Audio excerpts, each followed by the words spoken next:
हम आ गए हैं समुद्र पथ पर।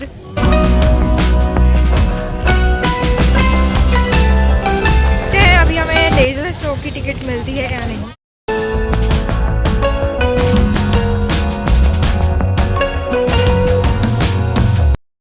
हाय फ्रेंड्स, आप सभी का स्वागत है सोमनाथ के मंदिर में। और जी हाँ, मेरे ब्लॉग्स में भी आपका स्वागत है। तो हम आ गए हैं सोमनाथ, जो कि हमारे बड़ौदा से 500 किलोमीटर की दूरी पर है। और जहाँ पर बाय कार आप अगर पहुँचना चाहते हैं तो 7 घंटे करीबन लगते हैं, और आप अगर ट्रेन से आना चाहते हैं तो आप ट्रेन से भी आ सकते हैं। तो हमने मेन गेट में एंटर कर दिया है, और यहाँ पे एक अलग से पार्किंग का एरिया है, वहाँ पे आपको पार्क करना होता है। तो वहाँ पर पार्किंग के पैसे होते हैं, तो आपको चार्जेस देने होते हैं, जो कि 50 रुपीज़ के आसपास होते हैं। आप कहीं भी बाहर पार्क करना चाहते हैं तो आपको कोई भी पार्क करने देने वाला नहीं है, इसलिए आपको पार्किंग में ही पार्क करना होता है। हम यहाँ पर पहुँच गए थे शाम के टाइम में, करीबन 6 बज रहे थे, क्योंकि हमें देखना था लेज़र शो। तो आपको अगर लेज़र शो देखना है तो आपको फटाफट से शाम को पहुँच जाना पड़ता है।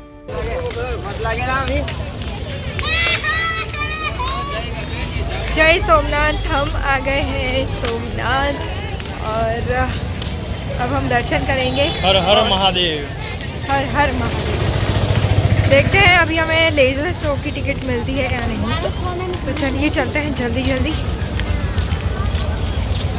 अंदर तो मोबाइल नॉट अलाउड है, इससे अंदर की शूटिंग तो हम नहीं कर पाएंगे, लेकिन बाहर से आपको ज़रूर दिखा देती हूँ सोमनाथ का मंदिर।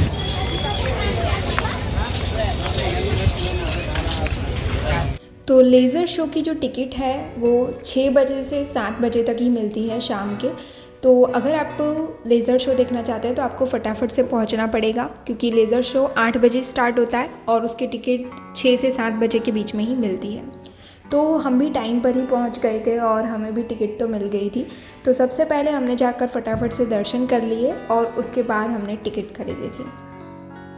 तो चलिए अब मैं आपको बता देती हूँ कि आखिर सोमनाथ मंदिर का इतना महत्व क्यों है।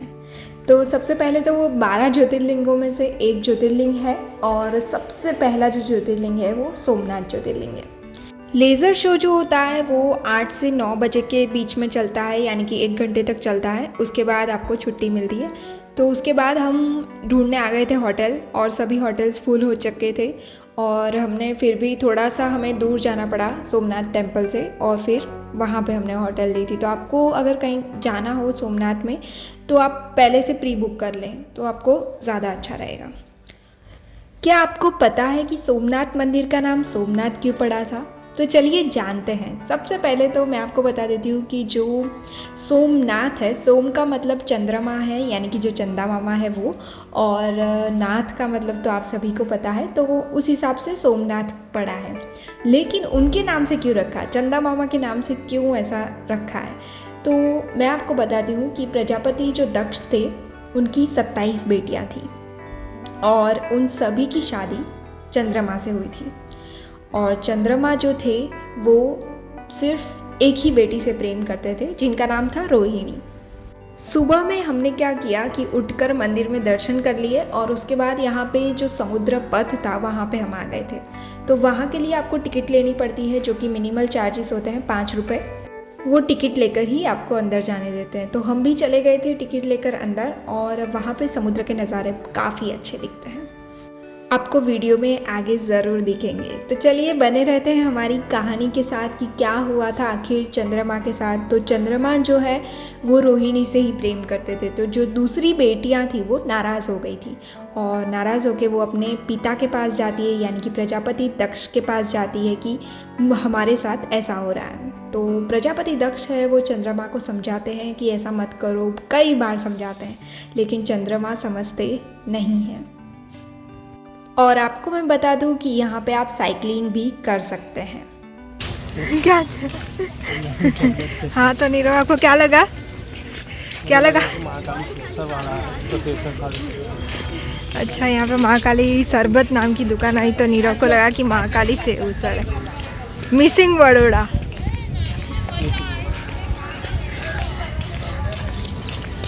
साइकिलिंग के जो चार्जेस है वो 10 रुपीज़ होते हैं। सो फ्रेंड्स, हम आ गए हैं समुद्र पथ पर। तो यहाँ पे एक सोमनाथ मंदिर के पीछे जो है एक रोड साइड जैसा बना के रखा है, तो वहाँ से जाके आप समुद्र के नज़ारे देख सकते हैं। वैसे तो सोमनाथ मंदिर में से भी दिखता है, लेकिन यहाँ से और भी अच्छा दिखता है। और यहाँ पे आप फोटोग्राफी कर सकते हैं, साइकिलिंग कर सकते हैं, तो एंजॉय कर सकते हैं। यहाँ पे कैमल राइड भी है, देखिए।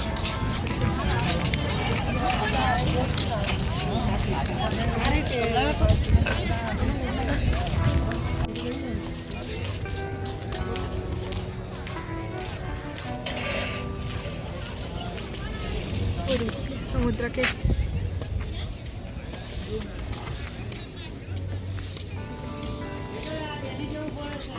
पीछे से मंदिर।